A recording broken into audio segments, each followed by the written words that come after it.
ใช้งานทั่วโลก1.5 พันล้านคนจากสถิติปี2019ประโยชน์ของ Gmail เป็นรูปแบบการสื่อสารที่ทันสมัยมีประโยชน์ดังนี้ 1. เฮ็ดให้การสื่อสารทั่วโลกไวและทันทีทันใด 2. สามารถส่งจดหมายไปหาผู้รับที่ต้องการได้ทุกที่ทุกเวลาถึงแม้ว่าผู้รับจะอยู่ในหน้าจอคอมก็ตาม 3. สามารถส่งจดหมายไปหาผู้รับได้หลายอัน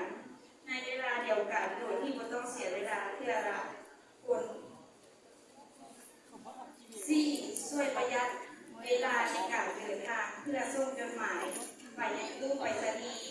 หรือไปรษณีย์ประหยัดค่าใช้จ่ายในการขนส่ง 5. ผู้รับสามารถเข้าเบิ่งหรืออ่านจดหมายได้ตลอดเวลา 6. สามารถโอนไฟล์ติดกับข้อความหาผู้ได้รับเฮ็ดให้การแลกเปลี่ยนข่าวสารสะดวกว่องไวและทันสมัย วิธีลงทะเบียน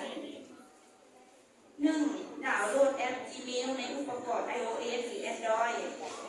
2. และพุ่งเข้าสู่ระบบอยู่รูปสุดของหน้าจอ 3. ในหน้าต่อไปแตะ Google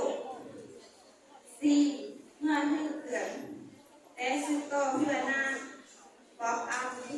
สำหรับการเข้าสู่ระบบ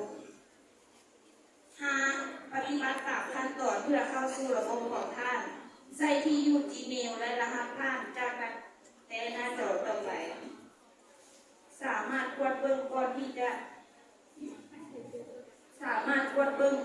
อยู่ข้างจื้อค่อยเพื่อเก็บไว้ในบัญชี Gmail วิธีลึกบัญชี Gmail โดยบ่ต้องลึกบัญชี Google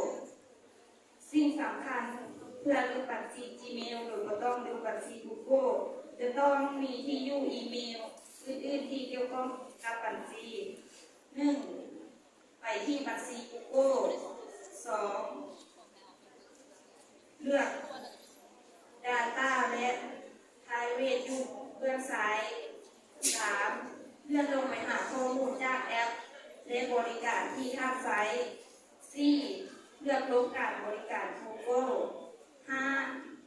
ข้าง Gmail ให้เลือกลบ 6. ใส่ที่อยู่อีเมลที่มีอยู่แล้วที่ท่านต้องการใช้เพื่อเข้าสู่ระบบ 7. เพื่อเลือกส่งอีเมลยืนยัน 8. เพื่อกดสอบอีเมลที่มีอยู่แล้วท่านจะได้รับอีเมลกล่องอีเมลที่มีอยู่ของท่านที่อยู่อีเมลจะบ่ถูกลบจนกว่าท่านจะยืนยันอีเมลใหม่ข้อดีและข้อเสียของ Gmail ข้อดี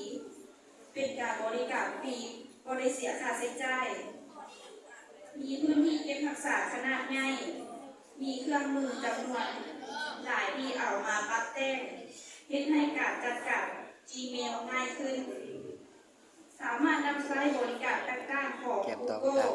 และเช่น Drive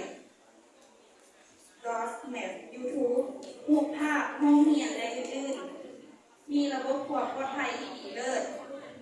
ข้อเสียของ Gmail มีข้อจำกัด25 นิกะไบต์เกี่ยวกับไฟล์แนบรวมทั้งข้อความและใช้เวลาโดดกว่าในการอัปโหลดรูปภาพ Gmail